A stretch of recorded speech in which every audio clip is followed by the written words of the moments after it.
Funding for This Is Nashville comes from you, our listeners, and Music City Prep Clinic, Nashville-based provider for PrEP and offering comprehensive sexual health services in an environment designed to be safe, professional, and shame-free. Learn more at musiccityprep.org. I'm Khalil Ekolona, and this is Nashville. If someone you know opens up to you and tells you that they're bisexual, what is your response? You see, sometimes people make assumptions, and these myths can be damaging. Bisexual people are the B in LGBTQ and make up the largest segment of the community, but they face a lot of myths about their identity, and not everyone thinks about that identity the same way. So, how are people here in our city working to dispel those myths and build bisexual community? Later this hour, we'll meet some folks who are doing just that. But first, it's time for At Us. Each week, we take time to read the comments so you don't have to. Yes, I am encouraging you to literally at us on Twitter at This Is Nashville and on Instagram at ThisIsNashville_WPLN. Joining me now with a look back at the past week is WPLN's Cindy Abrams, who is our digital producer this week. Hey, Cindy. Hi, Khalil, and I have to say happy birthday. Thank you very much. Really appreciate that. Okay, so the WPLN Digital Squad, they're off for some training this week in my former hometown of Los Angeles. But while they're away, you've been juggling multiple devices and keeping your eye on This Is Nashville's corner of the internet. So what have listeners been saying? Yeah, so as you know, we just finished our fall fund drive. Yes, and thank you to everyone for that. And we really appreciate everyone being so generous to help us keep the station going. And you know, we also love to see the comments people send along with their contribution, especially when they mention the show. It's always great when they mention the show. Okay, so do you have any favorites?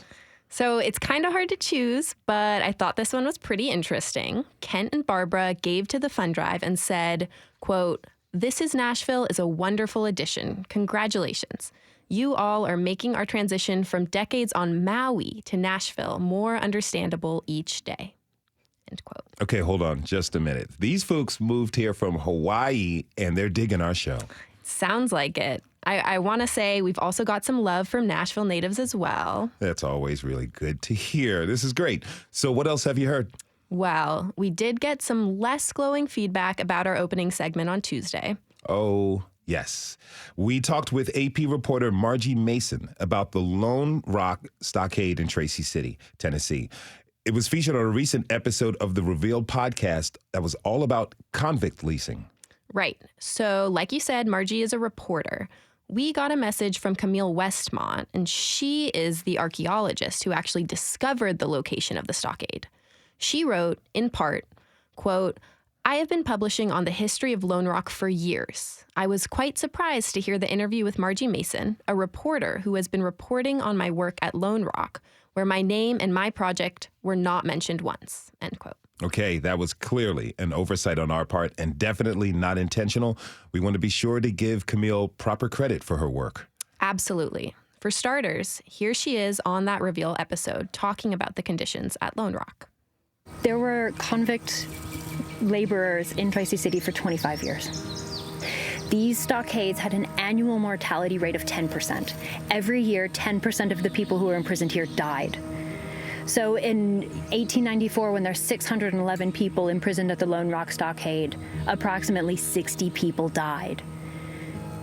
Again, every year. Yeah. I mean, that's really important history, and we're grateful to Camille for all the work that she's done on this. Where can people find out more? For sure. So that website is stockadeproject.com. Stockadeproject.com. Got it. All right. What else do you got for us? Well, Jen Alexin responded to our last newsletter last week and said, quote, "No moment of nonsense this week. Did you not hear what Bill Lee, Andy Ogles, and Mark Green said this week? There was enough nonsense between the three of them to fill this section of your weekly email for at least a year." End quote. 365 days of nonsense. Wow. Okay. Well, thank you for subscribing. We try to keep the nonsense fun, and none of that really sounds like a party. But if it's just a little nonsense you want, we're going to give you some right now, courtesy of our technical director, Michaela Elias. Michaela, what's the word? Hey. So this one goes out to all my fellow non-binary folks. Where does a non-binary miner look for gold? In them there hills. That's a good one. That's a good one. All right. I think we have to leave it there. Thanks to our digital producer this week, Cindy Abrams, for this roundup. Anna will be back next week, but until then, y'all know where to find me. You rock, Cindy. Thanks again. Thanks, Cleo. Don't forget to add us on Twitter and Instagram. Let's keep the comments coming. Also, fill out our community survey to let us know what topics you want us to cover at thisisnashville.org. It is super easy and quick, and it helps us produce shows with your needs and interests in mind. We have to take a short break. When we come back, we'll meet local folks from the bisexual community who are sharing their stories and working to create spaces of connection. Are you a member of the bisexual community? Where do you find fellowship and connection? Tweet us at This Is Nashville. We'll be right back.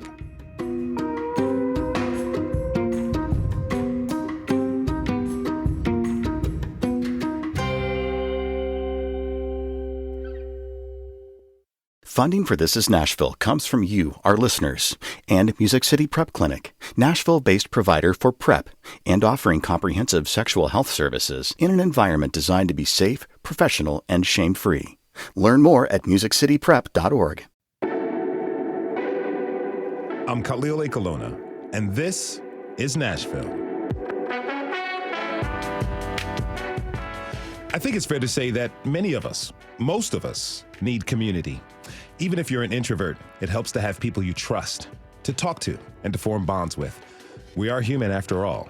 For some people in Nashville's bisexual community, finding spaces to create connection can be difficult. Fortunately, my next guest is working to make it a little bit easier.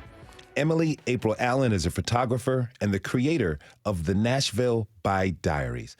Emily, welcome to This Is Nashville. Thanks for being with us. Thanks so much for having me. So tell me more about the Nashville Bi Diaries. Like, what's the goal of the project?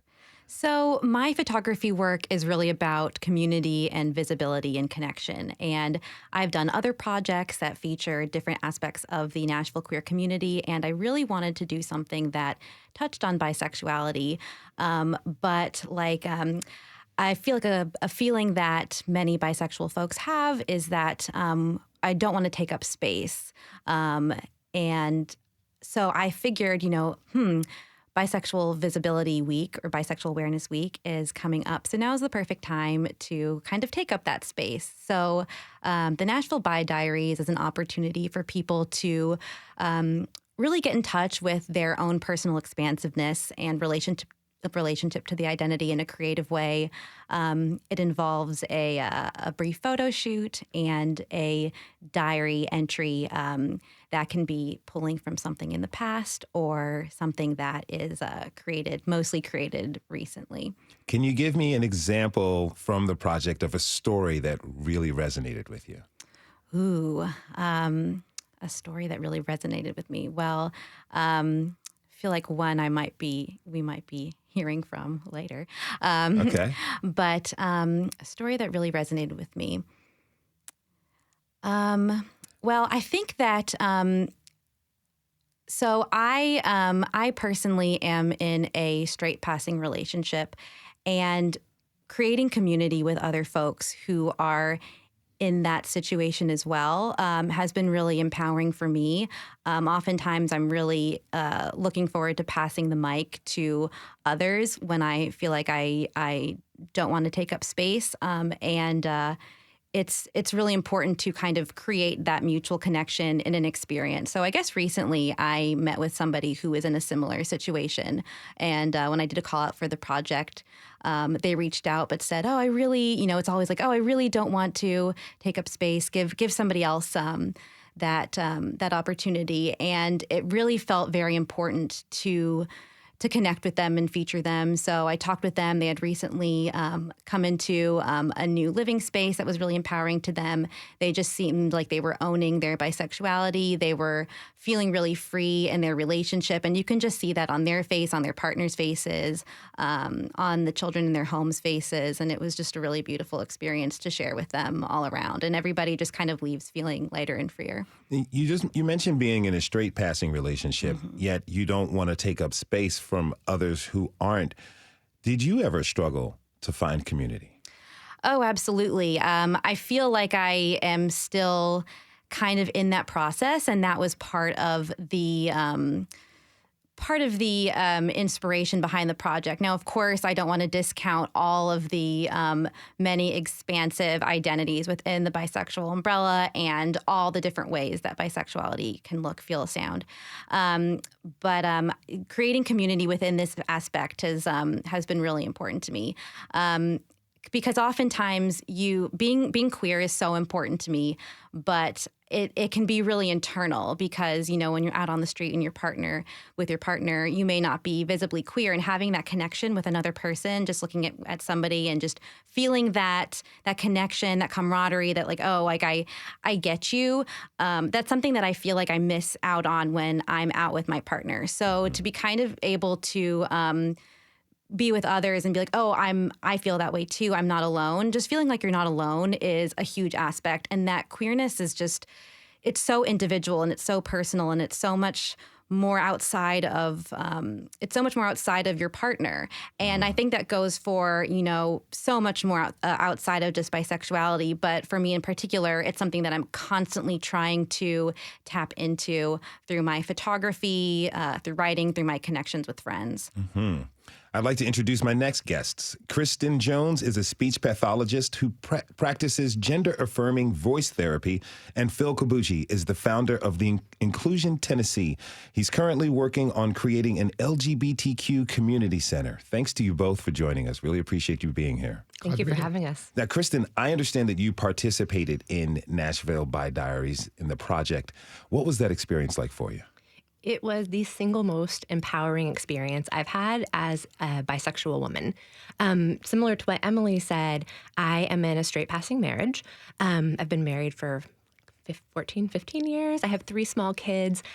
Felt very disconnected from the LGBTQ community, being in that straight passing relationship. So participating in Emily's Bi Diary project, it gave me that space to kind of showcase who I am and who I identify as and involve my family in that. It's opened the door to more opportunities to be active in the LGBTQ community and to really feel like I'm confident and proud of who I am. I understand you fairly recently came out to your kids, right? Yeah, about a year ago. Why did you feel it was important to do that? Such a good question. Both my partner and I, we really value giving our kids autonomy and this space to show us who they are.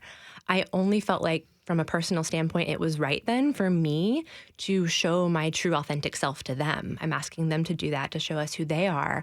And then it felt very important to be truthful with who I am and to be open and honest about that. I also want to cultivate a family that's full of kids that are setting out in this world being allies, understanding that love and gender is a spectrum and it can look different for everybody. So it was important to me to instill those values in them and be open and honest with who I am. How did they respond to the news? It was very not exciting. They were very chill about it.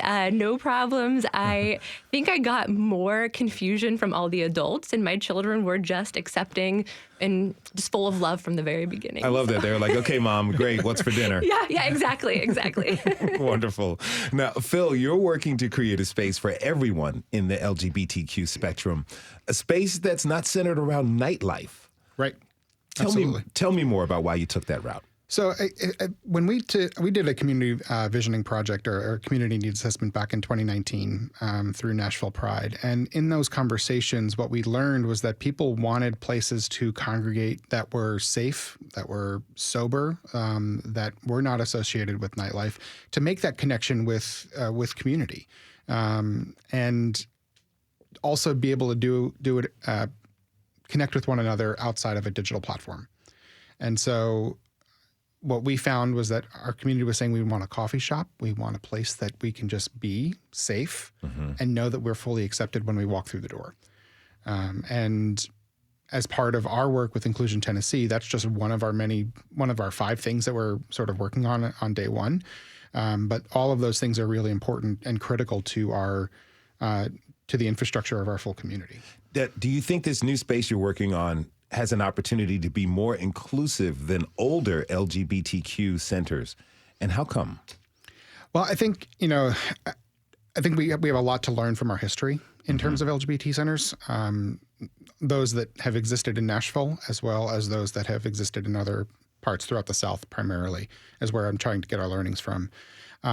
I think that as the community has evolved as its own, as the LGBTQIA plus community, but then also how there's been acceptance of diversity and just the acceptance of general awareness of who we are as queer people. We're definitely seeing more freedom to be your true authentic self, however you identify, and be able to walk into a space and know that you're fully welcomed. Emily, what's your response to Phil's work to create this LGBTQ community center? Oh my gosh, I was so excited to hear about Inclusion Tennessee. I think it's a big need in Nashville, and I am personally somebody who doesn't feel as comfortable out in nightlife unless I'm photographing it. And so I think that creating spaces that are about community and connection in other creative ways is so necessary. I was at one of the meetings recently where they were talking about it, and the response, like, oh, coffee shop and social hangs and different programming. It was you could just feel the energy in the room about how much we needed that here. Kristen, what's your response? Yeah, I'm thrilled. I think just having that dedicated, safe space for people to go and be able to be fully themselves and welcomed is, I think, essential. And I cannot wait. I think it's going to be phenomenal. Well, Phil, how long before we can expect it? So we are hopeful that we will actually have sort of a mini center open in 2023. Okay. And as we're looking towards a much more comprehensive campus of facilities in the next 2 to 3 years from that point. Campus of facilities. I like that. Yes. If you're just tuning in, this is Nashville, and I'm your host, Khalil Ekalona. We're talking this hour about Nashville's bisexual community and how they're creating spaces to share stories and build connections. Now, Kristen, you're a part of an LGBTQ parenting group. I wonder what you've heard from other parents about the need for more places to find community.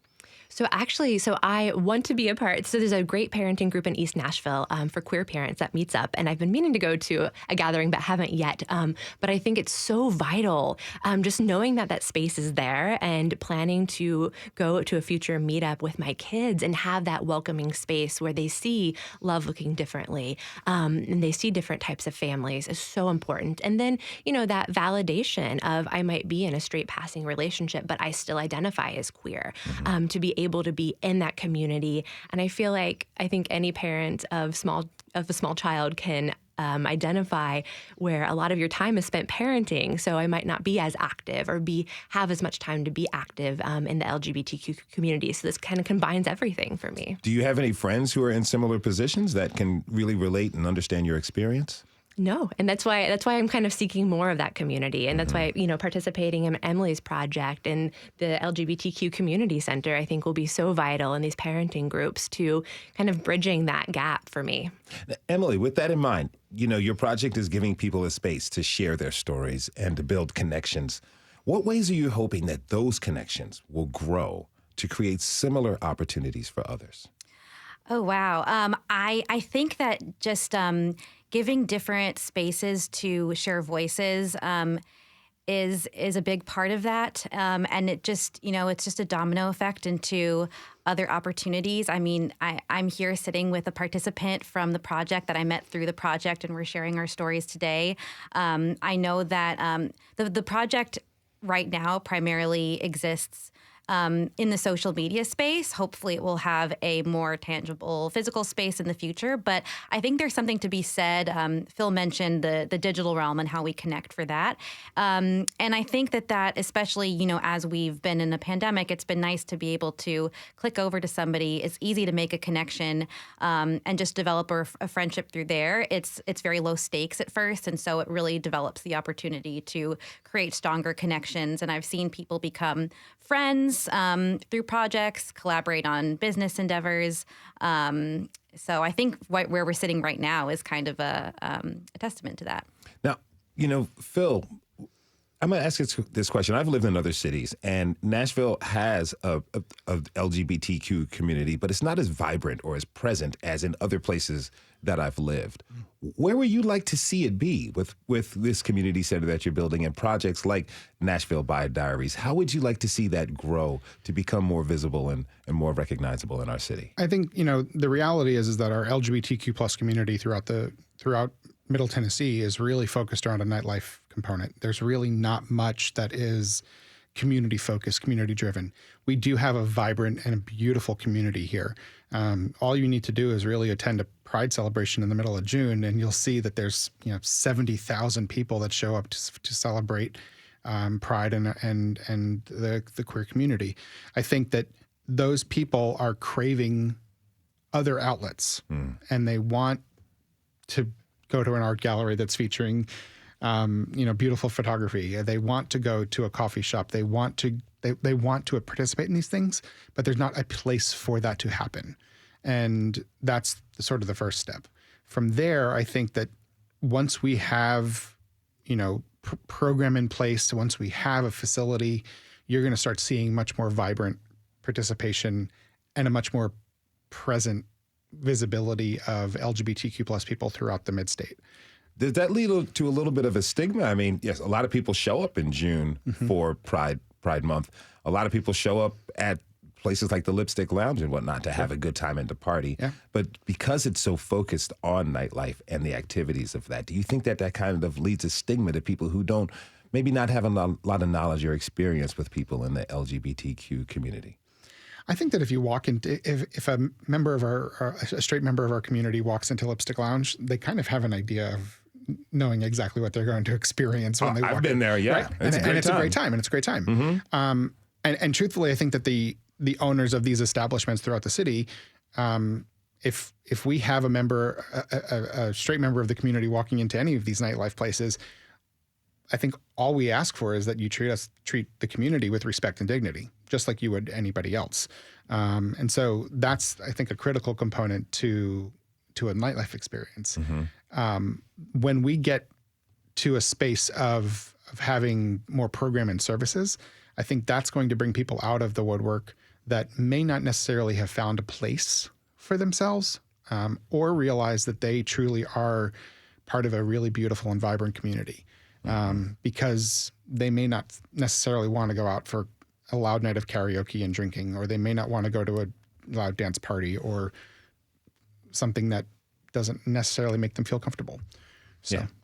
Now, Kristen, can you tell me about how participating in Nashville by Diaries, how that's affected your work? Oh, yeah, it was a huge inspiration. So my work, I was trained in gender-affirming voice training probably about 3 or 4 years ago. Didn't really do much with it. I had the training, and then after participating, coming out publicly and participating in By Diaries, I feel like Emily's project, it really just gave me that platform that I wanted to use. I really wanted to start using my own voice to help give others a voice. And so it inspired me to start my speech pathology private practice. And one of my focuses is in gender-affirming voice training for the transgender community, non-binary, gender non-conforming community. So tell me a little bit more about that. That's really interesting. Yeah. So one of the services I provide is voice modification training. So for somebody transitioning, working on changing their pitch, their resonance, their overall language and communication style to be more gender congruent. For, as we know right now, for safety reasons, for gender congruency, for gender dysphoria, voice can be a big component of that transition process. Now, you know, we live in a state where the state legislature has taken some moves last year to the anti-trans laws, anti-LGBTQ laws that are in there. You know, how do you feel about that with, you know, attempting to find and build community for yourselves, but we have the state legislature making these moves? How does that really resonate with you, Emily? Well, I can only speak from my experience as a cisgender person. I do have a trans sibling, so that is very close to my heart, and very close trans friends. It's extremely disheartening. I am horrified to see everything that's happening right now. My brother feels unsafe at times to come visit. He doesn't know if he'll be safe in a restroom or how he'll be regarded out in public. And close friends of mine are really struggling. And so I think it's really important for people to really listen to the trans voices in their community and just uplift those voices. I think it's very important for cisgender people to use their voices very strongly because it's really scary right now, and it's not just going to go away. I think a lot of times people think, oh, it'll go away. It's not going to go away. We need to act. Phil, what type of, how can I say, education efforts are needed so that people really understand? Because to me personally, it feels like folks necessarily, they want to other people. That's something that we do in our society as an African-American male. I've been there. Yeah. What type of outreach, education is necessary and needed so all of us can understand that we're one huge community with certain pockets? I think education starts in a number of different places, right? It starts with corporations and businesses that are affirming of identity, right? Making sure that your ERGs, your employee resource groups, have appropriate trainings and your staff has trainings on how to interact with people that are different than what may be you, right? I think that there's steps beyond that, right? Make sure that your faith communities are truly loving one another, right? And if you don't understand somebody, ask. There's always a plethora of resources out there that are available to you to learn, right? It is truly approaching somebody with care and respect and saying, I'd like to learn more about your experience. Tell me more, because I don't know your lived experience. Mm-hmm. You don't know mine, but we can talk about that in a way that is honest, transparent, and caring of one another's experience. Kristen, I see you nodding your head. Yeah. Yeah, I just echo all these sentiments wholly. I just, a big part of it for me is like what Emily said, we can only speak from who we are. And as a cisgender female, acknowledging that I have a privilege as a cisgender female in a straight passing relationship, that I may not have had some of the experiences of other members of the LGBTQ community, but I want to be there and lending my voice and advocating strongly against what's happening right now. It's absolutely devastating. So, Emily, do you see maybe an opportunity for building coalitions? Can you expand on that? Opportunity from this conversation that we're having now. Oh, yes. People who are listening and being out there, and maybe people who don't listen, but people who are open-minded in the way that Phil was expressing. Oh, I mean, that's being done in Nashville. I mean, people in Nashville are working really, really hard to provide support.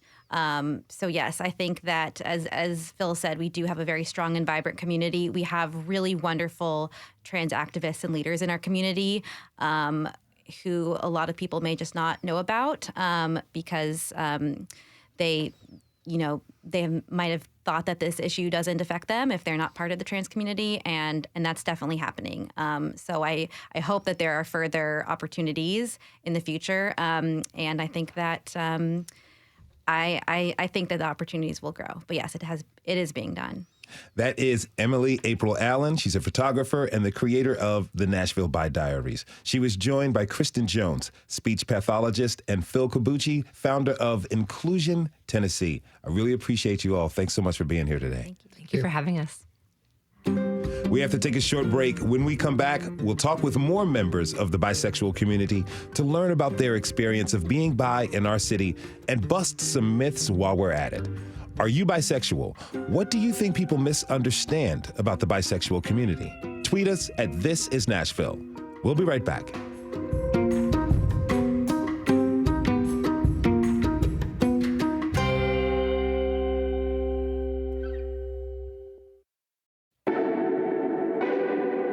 I'm Khalil Ekalona, and this is Nashville. It is our experiences in life that form who we are and our worldview. When you're a part of a group that has a lot of myths and misconceptions surrounding it, sometimes it can be difficult to feel seen and understood. My next guests are three people who have worked not only to be seen, but to change the way people outside the bisexual community see them. Aaliyah Dailey is a doula and works with queer and BIPOC families. Paul Brisco is a DEI trainer who founded a bi task force at his workplace. And Adrian White is a trans writer who was training to be a pastor. Thanks to you all for joining us today. Welcome to This is Nashville. Thank you for having us. Thank you. Now, Aaliyah, let's start with you. You identify as bi, but I understand you have some complicated feelings about that. I have some really complicated feelings about that. Tell me about it. So, I came out when I was 14, and at the time I identified as like a cisgendered female. But as I've grown and developed as the human that I am in this society, going through my own gender transition, identifying as non-binary, that raised a lot of challenges for me with the label of bisexual, because bi equates to two. And society, the narrative is pushed that there are two genders, and that's it. So as someone who exists outside of that gender binary, that made it really challenging for me to even want to lean into that identity of bisexuality. And as I have done my own understanding and shifting around sexuality and relationship structures and experiences in the world, it's shifted from bi being two to bisexuality can mean being attracted to people who have similar gender feelings and understandings as me, and folks who have very different gender experiences and understandings. So it feels a lot safer for me to embrace that label nowadays with that shift. Tell me a little bit about not only that label, but the types of misconceptions or confusions that you're running into when you discuss it with people.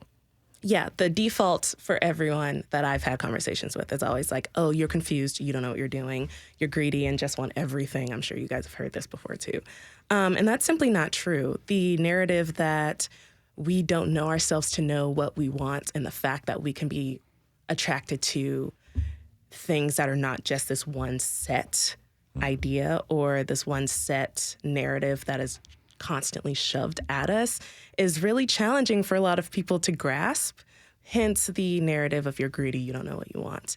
And I got that a lot in my early formative, like late teens, early 20s, trying to figure out sexuality and building relationships. And I know those kind of narratives caused me a lot of harm that I'm still actively working to undo in my relationships and in my body nowadays. But yeah, the constant, you don't know what you want, you are using people just to fulfill your fill-in-the-blank sexual needs and fantasies. One day you're going to settle down into a relationship that is very cis-heteronormative. Like that's the goal for everyone. Now, Paul, I see you nodding your head. Yeah, definitely. I agree completely with all of those sentiments. I've experienced those conversations. I've had family members, say, well, you'll find a girl eventually and you'll settle down. And yeah. And I understand you prefer the term pansexuality over bisexuality. Definitely. Why? Well, when I came out, I consider myself sexually fluid. And bisexual. And growing up, at the time I was living in Murfreesboro, going to MTSU. And even, prior to my time in El Paso, in the queer community or really gay community of Middle Tennessee and Nashville, there were very much not only aesthetics, but ways of carrying yourself that fit into a white supremacist and cis heteronormative, cis and heteronormative landscape. And with being bisexual, I was like, yes, I saw it as a binary, either man or woman, cis preferably. And it wasn't until, I moved to El Paso where I saw trans people being revered, being respected, being like leaders in the community. I didn't have that in Tennessee prior to 2015 when I moved to El Paso.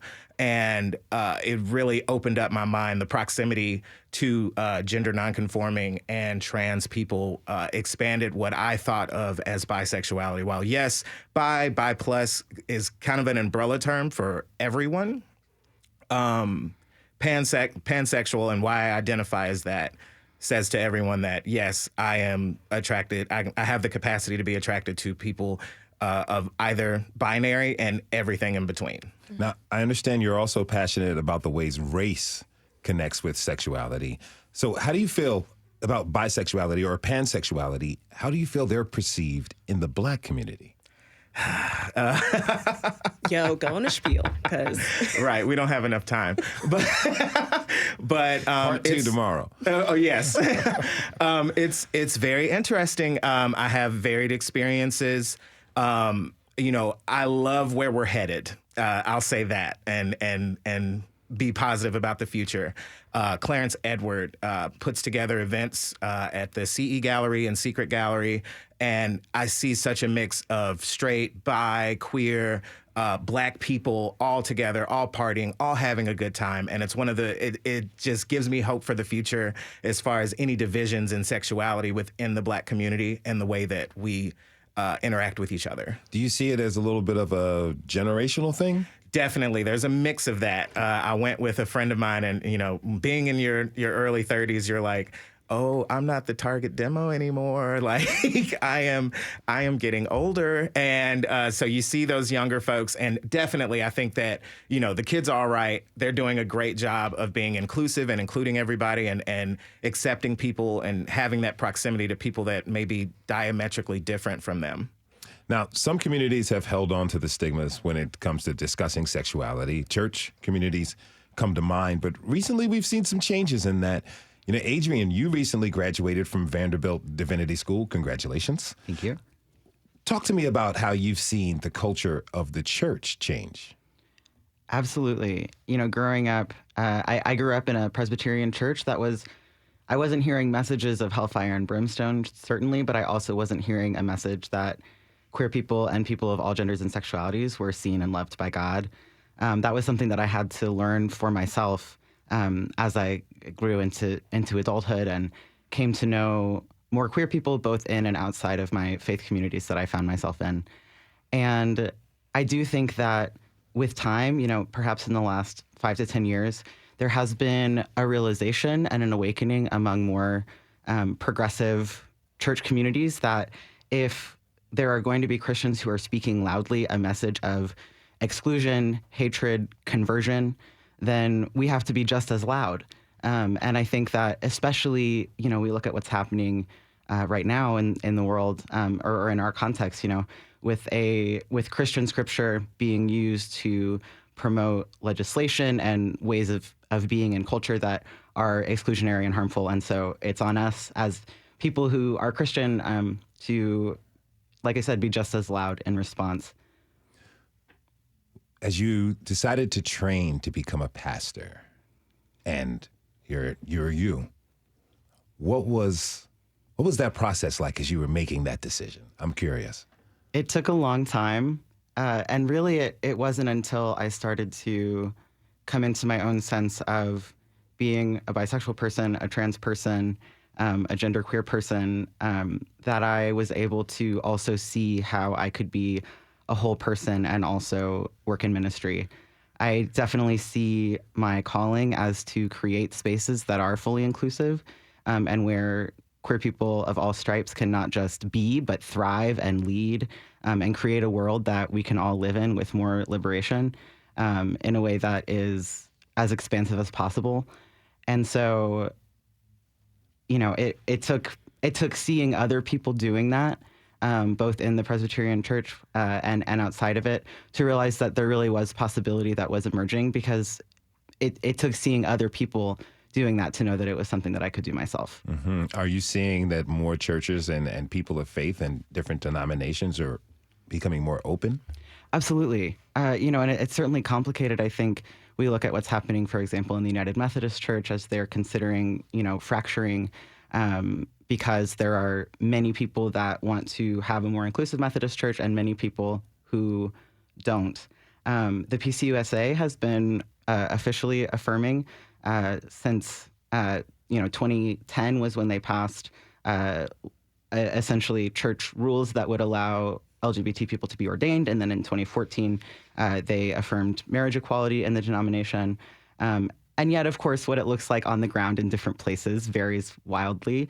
But I have been really fortunate to find inclusive churches back home in Dallas, where I grew up, and also here in Nashville. I serve at a church called Woodland in East Nashville, which, right up front and in every service, we affirm that queer and trans people are made in the image of God. Mm-hmm.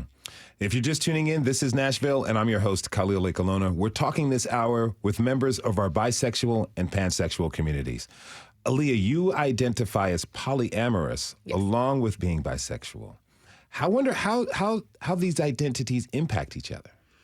I feel like for me, the impact has allowed me to build a support network that supports me not just in sexuality ways, but in all ways in my life. And the only challenge that I've experienced with those identities existing in this one being is like the stigma that is put on me, because they're very similar. The polyam community, what gets put on them a lot is that you don't know what you're doing. You just want to sleep with everyone else. It's very focused on who you take to bed with you. And the same thing for the bisexual community. So me being a Black assigned female at birth person, there are all of these stories that society has written about me and my body and people who live in my in bodies that are like mine. And then you add the layer of bisexuality on top of that, and then you add the layer of polyamorous on top of that. And it all just comes down to society writes these stories about us without our consent, and we get to choose how we change those stories. And for me, being bisexual and polyamorous has just been beautiful and joyous. And I have experienced a lot, specifically from in my formative years, from the lesbian communities of the mixture of you don't know what you're doing because you're bisexual. Oh, you're polyamorous too. You really don't know what you're doing. Oh, you have a partner that reads as a cis male. Therefore, I am running the opposite direction because clearly you want to use me for your own devious blah, blah, blah. That's interesting because we have a society that talks a lot about privacy, but we really seem to be interested in who other people take to bed all the time. Yeah. So I imagine it's just difficult finding spaces of people who've had similar experiences. Where are you going to find those connections? The internet. At the moment, I am really excited about some of the new community centers that I heard about in the show that are being built as safer spaces for us LGBTQIA plus people. But I don't have any set Facebook pages or internet groups that I have found that feel like, okay, I can connect with all of these people. It's been a lot of my fellow gender nonconforming birth workers that I've built relationships with in the internet space that have had very similar relationship woes or societal challenges, which is why we got into the reproductive justice work that we do. So people who are having similar experiences, trying to build families in non-normative ways, can see that they have support. Paul, you started a bi task force at your work, and you are a DEI trainer. What do you hope to teach people who are not bi? What do you want them to understand? Awesome. Yes. So I want to clarify a couple of things where I was definitely a founding member of our bi task force. That credit goes to Bonnie McGuire and Mark Williams. We started that in the height of the pandemic, really. We attended an Out and Equal Workplace Summit. Robin Oakes, who is a prolific speaker on all things bi, pan, bi plus, It was her first time really hearing about the bi identity and how it should be supported, and we should not just be in the back and be reserved. We do need to be visible as well, because there's so many people that are just not self-identifying as bisexual or anything under the bi plus umbrella. I'm sorry, can you repeat your question? You know, like what do you want people who are not bi to understand? Gotcha. To understand that, you know, we're not confused. We are open to different experiences and receptive to those experiences. We're not waiting to turn gay or just gay, and we're putting on a front. These are our lived experiences, and they deserve to not only be celebrated, but respected and acknowledged. Okay, now we've touched on some of the misconceptions around bisexuality. I thought maybe we can do a rapid fire round to bust some of these myths. Y'all ready? Yes. Ready. Okay, yes, I love it. Everybody's ready to go. Yeah, it's kind of like you guys got in your bi task force stances. It's perfect. Okay, so I'll state the myth. I'll ask each of you for an answer, and we'll go. Awesome. Bisexuality means you only like men and women. Adrian. Well, as a non-binary person, obviously, that is a myth that I can just bust with my very existence. For generations, bi communities have been trans-inclusive, and even as language shifts, that has always been true. And so grateful to be part of a proud lineage of trans-inclusive bi communities. All right. You can be bisexual if you are in a heterosexual passing relationship. Can you be bisexual if you're in a heterosexual passing relationship? Paul. Yes, absolutely. And I have friends that are in heteronormative marriages, or at least appearing heteronormative marriages, and they are loud about their bisexuality, and they have to be. And I love seeing it every time, just so people don't get the wrong idea. Like, yes, you see me in a straight passing relationship, but that is not the case. I'm looking forward to this answer. Okay.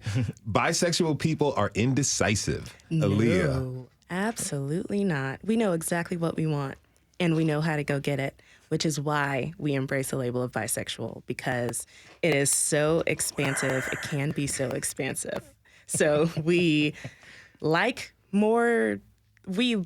as much as we like, and we like the people that we like, and we're just really open about it, or we're not so open about it, depending on how safe our environments are. But that doesn't mean that we don't know what we want. Okay. I want all three of you to answer this one.